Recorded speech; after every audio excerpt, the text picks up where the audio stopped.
Verse arrojada a una nueva vida, o al menos lanzada con tal fuerza contra la vida de alguien que es como aplastarse la cara contra la ventana, te obliga a replantearte quién eres, o qué impresión causas a otras personas.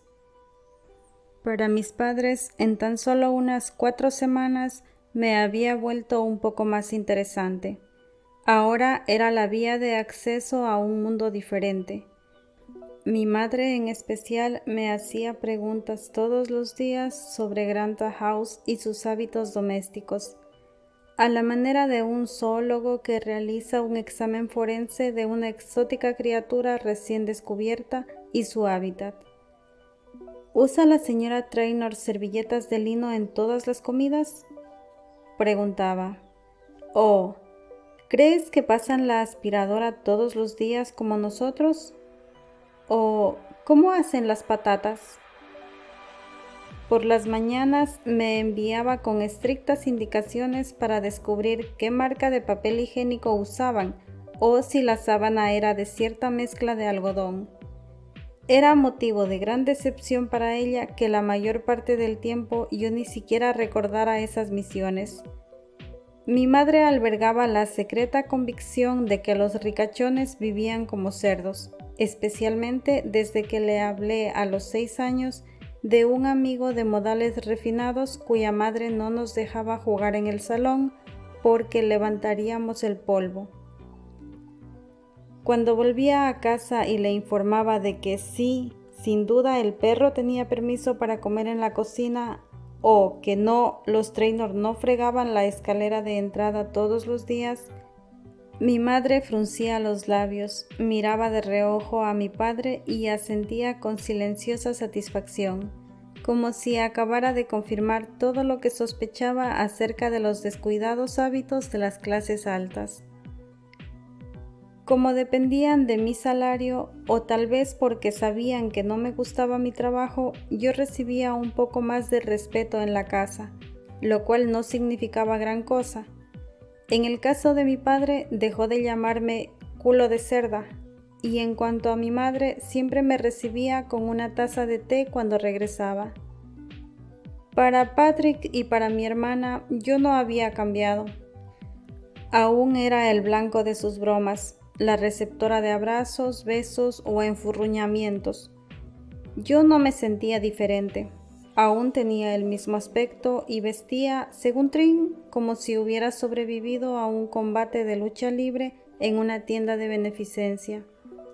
No tenía ni idea de lo que pensaban de mí casi todos los habitantes de Granta House. Will era indescifrable. Para Nathan, sospechaba, yo no sería más que la última en una larga sucesión de cuidadores. Era amable pero distante.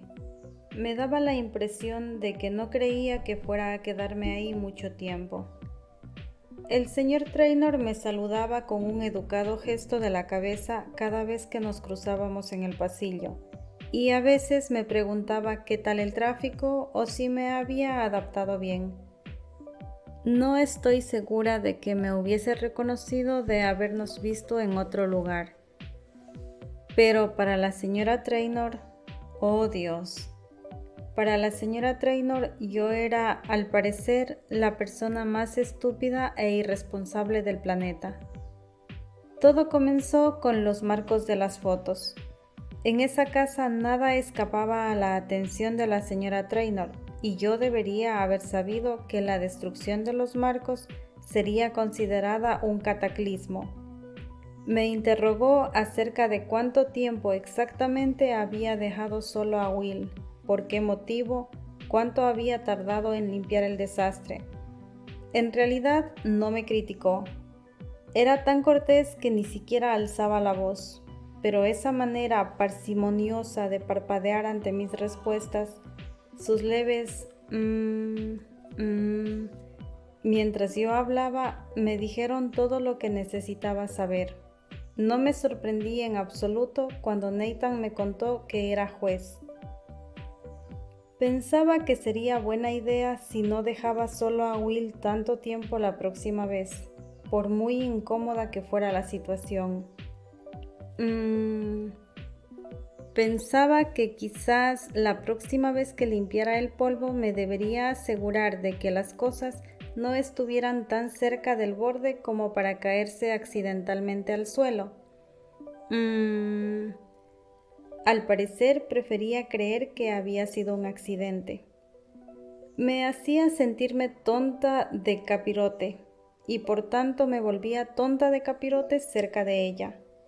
Siempre llegaba justo cuando se me acababa de caer algo o me hacía un lío con los mandos de la cocina o me encontraba en el pasillo con una mirada levemente irritada cuando yo volvía con el cesto de leña, como si hubiera permanecido fuera mucho más tiempo de lo que en realidad había estado. Por extraño que parezca, su actitud me afectó más que las groserías de Will. Un par de veces tuve la tentación de preguntarle si algo iba mal. Usted me dijo que me iba a contratar por mi actitud y no por mis destrezas profesionales. Quería decirle. Bueno, aquí estoy, alegre todo el maldito día, fuerte como usted quería. Entonces, ¿cuál es el problema? Pero Camila Trainor no era el tipo de mujer a quien se le podía hacer ese tipo de comentarios. Y además tenía la sospecha de que nadie en esa casa le decía las cosas a la cara. Lily, nuestra última chica, tenía una costumbre inteligente, usar esa sartén para 2 verduras al mismo tiempo. Quería decir, lo estás poniendo todo perdido. Tal vez te apetezca una taza de té, Will. Quería decir, no tengo ni idea de qué hablar contigo. Creo que tengo unos documentos que comprobar. Quería decir, estás siendo un grosero, así que me voy. Todo ello pronunciado con esa expresión de leve sufrimiento, mientras los esbeltos dedos recorrían de arriba a abajo la cadena del crucifijo. ¿Qué comedia era? ¿Qué circunspecta? A su lado, mi madre parecía Amy Winehouse. Yo sonreía con educación, fingía que no lo notaba y hacía el trabajo por el que me pagaban. O al menos lo intentaba. ¿Por qué diablos intentas poner zanahorias a escondidas en el tenedor? Miré abajo al plato. Había estado contemplando a la presentadora de televisión mientras me preguntaba cómo me quedaría el pelo si me lo tiñera del mismo color. No lo he intentado. Claro que sí, las aplastas y luego las ocultas en la salsa. Te he visto. Me sonrojé, tenía razón. Estaba dando de comer a Will mientras ambos mirábamos las noticias del mediodía sin prestar demasiada atención. Su madre me había pedido que le sirviera 3 tipos de verduras en cada plato, aunque él había dejado muy claro que no quería comer verduras ese día. No creo que me pidieran preparar una sola comida que no estuviera nutricionalmente equilibrada casi hasta la exasperación. ¿Por qué intentas darme zanahorias a escondidas? No lo intento. Entonces, ¿no hay zanahorias ahí? Contemplé los diminutos pedazos naranjas. Bueno, vale. Will esperaba, con las cejas alzadas. Supongo que pensé que las verduras te sentarían bien. Era en parte por deferencia de la señora Trainor, en parte por la fuerza del hábito. Estaba acostumbrada a dar de comer a Thomas, para quien había que reducir las verduras a puré y ocultarlas entre montones de patatas y trocitos de pasta. Cada vez que comía un pedacito era una pequeña victoria. A ver si lo entiendo bien. ¿Crees que una cucharada de zanahorias mejoraría mi calidad de vida? Dicho así sonaba bastante estúpido, pero había aprendido que no debía mostrarme intimidada por nada de lo que Will decía o hacía. Tienes razón, dije con calma, no lo volveré a hacer. Y entonces, sin razón aparente, Will Trainor se rió. Fue una explosión que salió de él a ráfagas, como si le resultara del todo inesperado.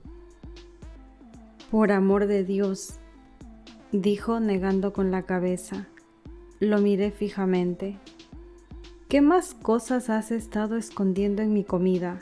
¿Vas a acabar diciéndome que abra el túnel para que el señor Tren pueda entregar las coles de Bruselas en la maldita estación? Reflexioné durante un minuto. No, dije sin reír. Yo solo trato con el señor Tenedor. El señor Tenedor no parece un tren. Eso me había dicho Thomas, muy firme hace unos meses. ¿Fue mi madre quien te pidió hacer esto? No, mira, Will, lo siento, es que no estaba pensando. Como si eso no fuera lo habitual. Vale, voy a quitar las malditas zanahorias si tanto te molestan. No son las malditas zanahorias lo que me molesta. Lo que me molesta es que las esconda en mi comida una loca que se refiere a los cubiertos como el señor y la señora Tenedor. Era una broma. Mira, déjame que me lleve las zanahorias y... Se apartó de mí. No quiero nada más, me basta con una taza de té, añadió cuando yo salía de la habitación. Y no intentes echarle un maldito calabacín. Nathan entró cuando ya acababa de lavar los platos. Está de buen humor, dijo y me entregó su taza. ¿De verdad? Yo estaba comiendo mis sándwiches en la cocina. Hacía muchísimo frío fuera y por algún motivo últimamente la casa ya no me resultaba tan hostil. Dice que estás intentando envenenarlo, pero lo dijo, ya sabes, con buen talante. Sentí una extraña satisfacción ante esa noticia. Sí, bueno, dije intentando ocultarla. Dame tiempo. También está un poco más hablador. Hubo semanas en las que apenas abrió la boca, pero estos últimos días ha tenido ganas de charlar. Recordé cómo Will me dijo que si no paraba de silbar de una puñetera vez, se vería obligado a atropellarme. Creo que su definición de buen conversador y la mía son un poco diferentes. Bueno, acabamos de hablar un buen rato de cricket y tengo que decírtelo. Nathan bajó la voz. La señora T me preguntó hace más o menos una semana si yo pensaba que estabas haciendo bien tu trabajo. Le dije que te consideraba muy profesional, pero sabía que no se refería a eso. Ayer vino y me dijo que os había oído a los dos riendo. Recordé la noche anterior. Se estaba riendo de mí, dije. A Will le pareció desternillante que yo no supiera qué era el pesto. Le había dicho que había cenado pasta con salsa verde. Eso a ella le da igual. Hacía mucho tiempo desde la última vez que Will se rió de algo. Era cierto, Will y yo parecíamos haber encontrado una forma más sencilla de estar juntos. Consistía sobre todo en que él fuera grosero conmigo y yo de vez en cuando le devolviera la grosería. Él me decía que yo había hecho algo mal y yo le decía que, si de verdad era importante para él, me lo pidiera con amabilidad. Me soltaba palabrotas o me decía que era un dolor de huevos, y yo le respondía que tratara de vivir sin ese dolor en concreto a ver cómo le iba. Era un poco forzado, pero parecía funcionar para ambos. A veces daba la impresión de que era un alivio para él que alguien se mostrara dispuesto a ser grosero, a contradecirlo o a decirle que se comportaba de un modo horrible. Tenía la sensación de que todo el mundo era muy cauteloso con él desde el accidente. Aparte de, tal vez, Nathan, a quien Will trataba con respeto de modo instintivo y quien, de todos modos, era probablemente inmune a sus comentarios más hirientes. Nathan era como un vehículo blindado con forma humana. Pues asegúrate de ser el blanco de más bromas suyas, ¿vale? Dejé la taza en el fregadero. No creo que vaya a ser difícil. El otro gran cambio, aparte del ambiente de la casa, era que Will no me pedía dejarle solo tan a menudo como antes, y un par de tardes incluso me preguntó si quería quedarme con él a ver una película.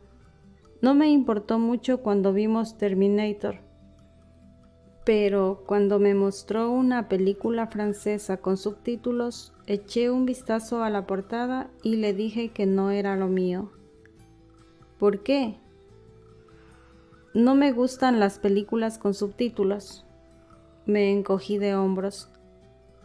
Eso es como decir que no te gustan las películas con actores. No seas ridícula. ¿Qué es lo que no te gusta? ¿Tener que leer algo al mismo tiempo que lo ves?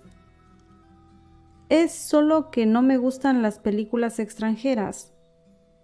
Todo lo que ha venido después de Un tipo genial han sido películas extranjeras. ¿O es que te crees que Hollywood es un barrio de Birmingham?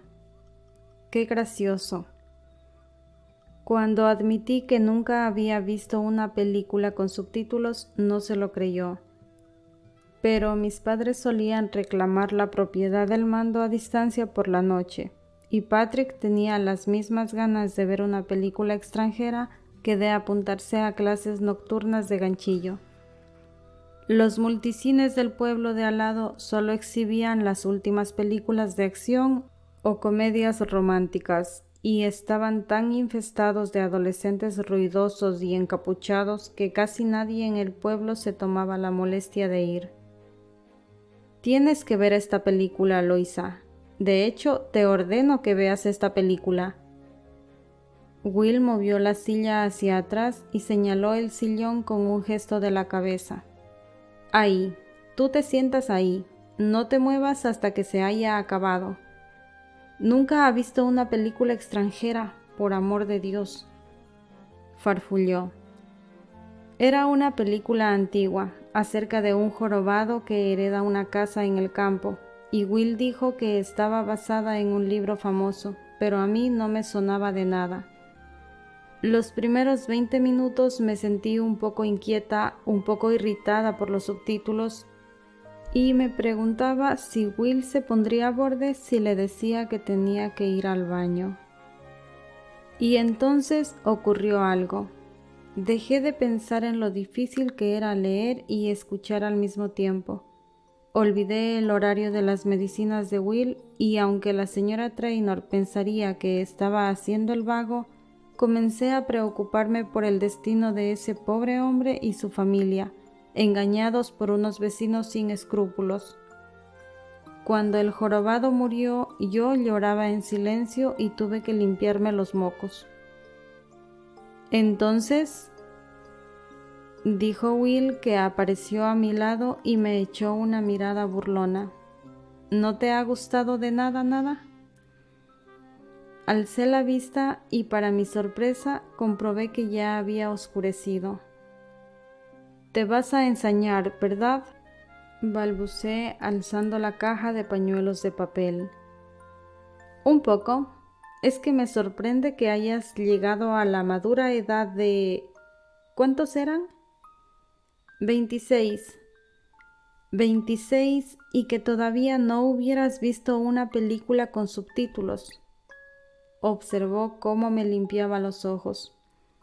Eché un vistazo al pañuelo y comprendí que ya no me quedaba rímel. No sabía que fuera obligatorio. Rezongué. Vale, entonces, ¿qué haces, Louisa Clark, si no ves películas? Estrujé el pañuelo en el puño. ¿Quieres saber qué hago cuando no estoy aquí? Tú eras la que quería que nos conociéramos. Venga, háblame de ti. Will siempre hablaba de tal modo que no sabía con certeza si estaba burlándose de mí. Yo temía un ajuste de cuentas. ¿Por qué?, pregunté. ¿Por qué quieres saberlo tan de repente? Oh, por amor de Dios, ni que tu vida social fuera un secreto de estado. Comenzó a parecer irritado. No lo sé, dije. Voy al bar a tomar algo, veo un poco de tele, voy a ver a mi novio cuando sale a correr, nada fuera de lo común. ¿Vas a ver a tu novio correr? Sí. Pero tú no corres. No, no estoy hecha. Me miré el pecho. Para eso. Eso le hizo sonreír. ¿Y qué más? ¿Cómo que qué más?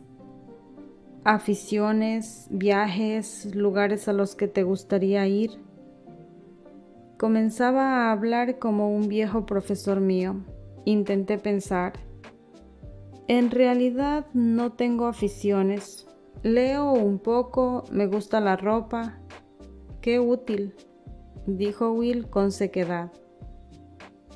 Tú has preguntado, no soy una persona de aficiones. Mi voz sonaba extrañamente a la defensiva. No hago gran cosa, ¿vale? Trabajo y voy a casa. ¿Dónde vives? Al otro lado del castillo, Renfrew Road. Will me miró perplejo. No era de extrañar, había muy poco contacto humano entre ambos lados del castillo. Está al salir de la calzada doble, cerca del McDonald's. Will asintió, si bien sospeché que no sabía a qué lugar me refería. ¿Vacaciones? He estado en España con Patrick, mi novio, añadí. De niña solo íbamos a Dorset o a Tenby. Mi tía vive en Tenby. ¿Y qué quieres? ¿Qué quiero hacer con tu vida? Parpadeé. Eso es un poco demasiado profundo, ¿no? Solo a grandes rasgos. No te estoy pidiendo que te psicoanalices. Solo pregunto, ¿qué quieres? ¿Casarte? ¿Tener pequeñajos? ¿Un trabajo de ensueño? ¿Viajar por el mundo? Hubo un largo silencio. Creo que sabía que mi respuesta lo decepcionaría incluso antes de decir las palabras en voz alta. No lo sé, no lo he pensado mucho. El viernes fuimos al hospital. Menos mal que no supe de la cita de Will hasta que llegué por la mañana, pues me habría pasado toda la noche despierta, preocupada por tener que llevarlo en coche. ¿Sé conducir? Sí. Pero digo que sé conducir de la misma manera que aseguro que sé hablar francés. Sí, hice ese examen tan importante y lo aprobé, pero no he puesto en práctica esa destreza en concreto más de una vez al año desde entonces. Pensar en cargar a Will y a su silla en el monovolumen adaptado y llevarlo sano y salvo al pueblo de al lado me aterrorizaba. Durante semanas había deseado que mi trabajo conllevara alguna escapada de esa casa. Sin embargo, en ese momento habría dado cualquier cosa por quedarme dentro. Encontré su tarjeta sanitaria entre las carpetas de papeles relacionados con su salud. Carpetas grandes y abarrotadas, divididas en transporte, seguro médico, vivir con incapacidades y citas. Cogí la tarjeta y comprobé que llevaba la fecha de hoy. Una pequeña parte de mí albergaba la esperanza de que Will se equivocara. ¿Va a venir tu madre? No, no viene a mis citas. No logré ocultar mi sorpresa. Supuse que ella querría supervisar todos los aspectos del tratamiento. Antes venía, dijo Will. Ahora hemos llegado a un acuerdo. ¿Va a acompañarnos Nathan? Estaba arrodillada frente a él. Me sentía tan nerviosa que se me había caído un poco de comida en el regazo de Will y ahora intentaba en vano limpiarlo, de modo que un buen trozo de sus pantalones estaba empapado. Will no reaccionaba, salvo para decir que por favor dejara de disculparme, pero no me ayudó a apaciguar los nervios. ¿Por qué? Porque sí, Yo no quería que supiera cuánto miedo tenía. Había pasado gran parte de esa mañana, tiempo que por lo general dedico a limpiar, leyendo y releyendo el manual de instrucciones de la plataforma elevadora para subir la silla al coche, pero no por ello había dejado de temer el momento en que fuera la única responsable de izar a Will a más de 50 centímetros del suelo. Vamos, Clark, ¿cuál es el problema? Vale, es solo que me parece que sería más sencillo si la primera vez hubiera alguien más que supiera cómo se hacen las cosas. Alguien que no sea yo, dijo. No es eso lo que quería decir. ¿Por qué es impensable que yo sepa algo acerca de mis necesidades? ¿Manejas tú la plataforma? Pregunté sin rodeos. ¿Tú me puedes decir exactamente qué hacer? ¿A que sí? Me observó con una mirada desapasionada. Si antes tenía ganas de enzarzarse en una discusión, ahora cambió de idea. Tienes razón. Sí, Nathan va a venir. Nos va a echar una mano. Además, pensé que no te alterarías tanto con él al lado. No me he alterado, protesté. Es evidente.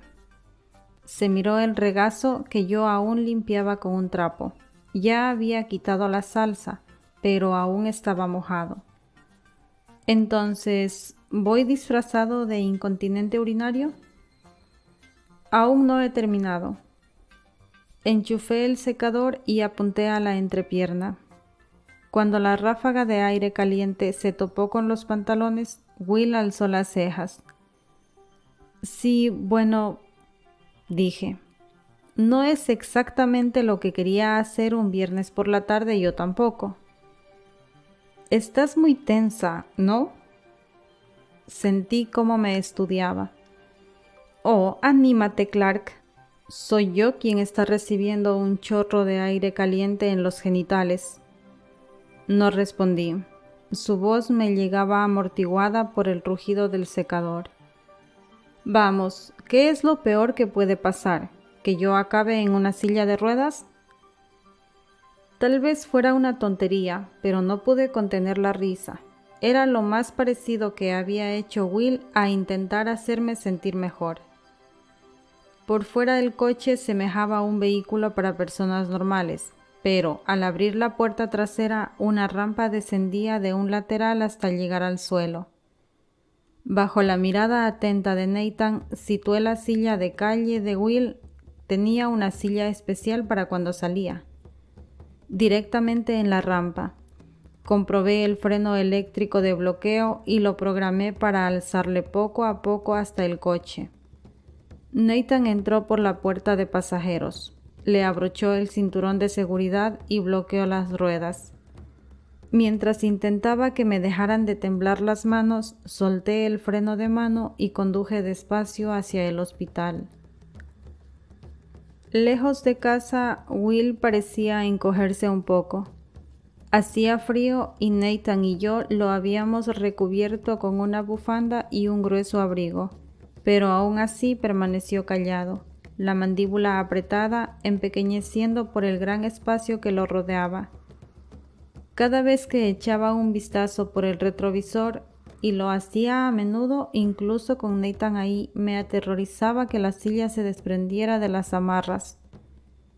Will miraba por la ventana con una expresión indescifrable. Aun cuando paraba el coche en seco o daba un frenazo, lo que ocurrió unas cuantas veces, Will solo hacía una pequeña mueca de dolor y esperaba mientras yo procuraba salir del apuro.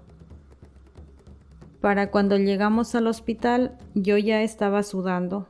Di 3 vueltas alrededor del aparcamiento del hospital, demasiado temerosa para aparcar salvo en los espacios más amplios, hasta que percibí que ambos hombres comenzaban a perder la paciencia.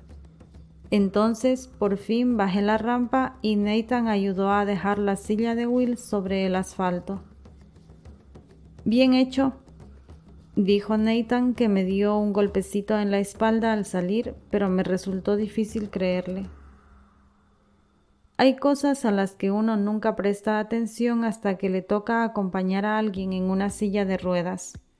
Por ejemplo, las aceras desniveladas.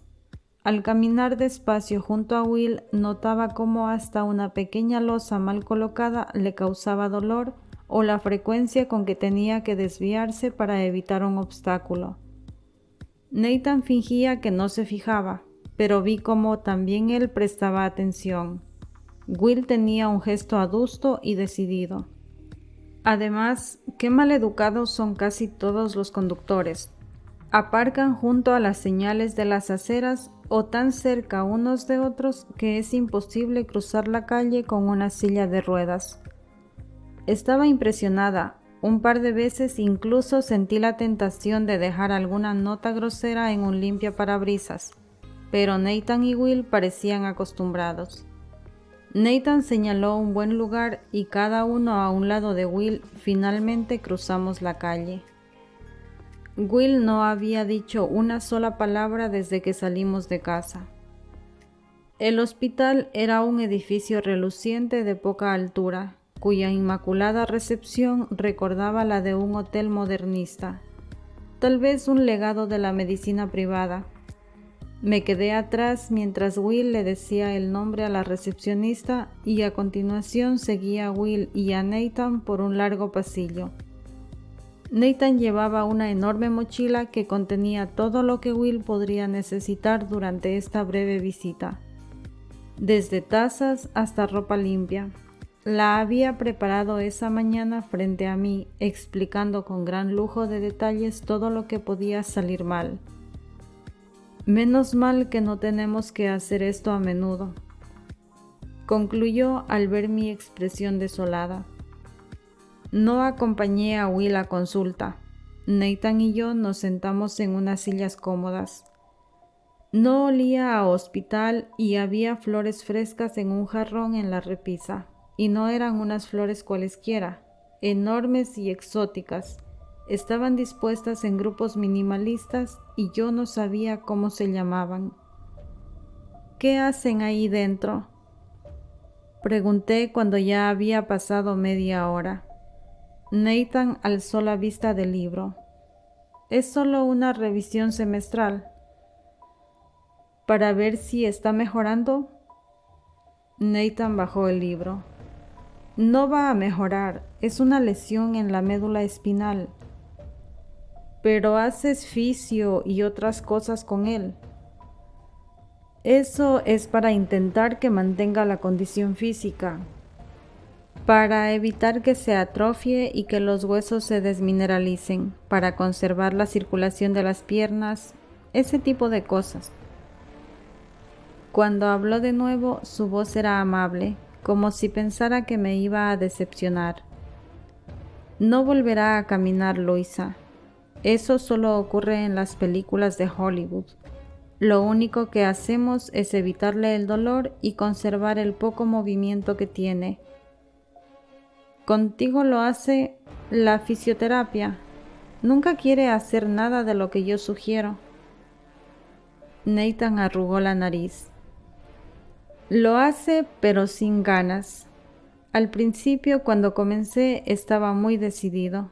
Había avanzado mucho en la rehabilitación, pero tras un año sin mejoras, creo que le resultó muy difícil seguir creyendo que merecía la pena.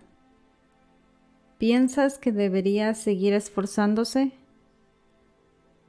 Nathan miró al suelo. Sinceramente, es un tetrapléjico C5-C6. Eso quiere decir que por debajo de aquí nada funciona. Se situó la mano en la parte superior del pecho. No han descubierto todavía cómo curar la médula espinal. Me quedé mirando la puerta, pensando en la cara de Will mientras conducíamos bajo el sol de invierno y en la cara radiante del hombre durante sus vacaciones en la nieve. Pero hay avances médicos de todo tipo, ¿verdad? Es decir, en algún lugar como este ¿Estarán trabajando en ello todo el tiempo? Es un hospital muy bueno, dijo en un tono impasible. ¿Acaso la esperanza no es lo último que se pierde? Nathan me miró y luego bajó la vista al libro. Claro, dijo. Fui en busca de un café a las 3:45, con el visto bueno de Nathan. Dijo que estas citas a veces tardaban mucho y que él se haría cargo hasta que yo volviera. Me entretuve un poco en la recepción, donde hojeé unas revistas de la tienda y me demoré ante las chocolatinas. Tal vez, predeciblemente, me perdí al intentar volver al pasillo y tuve que preguntar a varias enfermeras por dónde ir, 2 de las cuales ni siquiera lo sabían. Cuando llegué con el café ya frío, el pasillo estaba vacío. Al acercarme vi que la puerta del médico estaba entreabierta. Vacilé, pero oía la voz de la señora Trainor todo el tiempo que me criticaba por dejarlo solo. Lo había hecho de nuevo. Entonces, ¿nos vemos dentro de 3 meses, señor Trainor?, decía una voz. He ajustado la medicación contra los espasmos y me aseguraré de que alguien le llame con los resultados de las pruebas, probablemente este lunes. Oí la voz de Will. ¿Las puedo comprar en la farmacia de abajo? Sí, aquí, seguro también tienen de estas. Y una voz de mujer. ¿Le cojo esa carpeta? Comprendí que estarían a punto de salir. Llamé a la puerta y alguien me dijo que entrara. 2 pares de ojos se volvieron hacia mí. Lo siento, se disculpó el médico, que se levantó de la silla. Pensé que era el fisioterapeuta.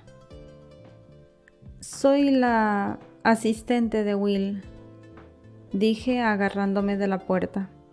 Will estaba apoyado en la silla mientras Nathan le bajaba la camisa. Lo siento, pensé que habían terminado. Danos un minuto, ¿vale, Luisa? La voz de Will llenó la sala. Farfullando disculpas, me retiré con la cara roja. No fue ver el cuerpo de Will al descubierto lo que me conmocionó, a pesar de estar tan delgado y cubierto de cicatrices. No fue la mirada vagamente irritada del médico, esa clase de mirada que la señora Trainor me lanza un día tras otro. Una mirada que me hacía comprender que yo seguía siendo la misma tonta de capirote, por mucho que ahora ganase un salario mejor. No. Fueron las líneas rojas y amoratadas que recorrían las muñecas de Will, las cicatrices largas e irregulares que no había forma de disimular por muy rápido que Nathan le bajara las mangas de la camisa.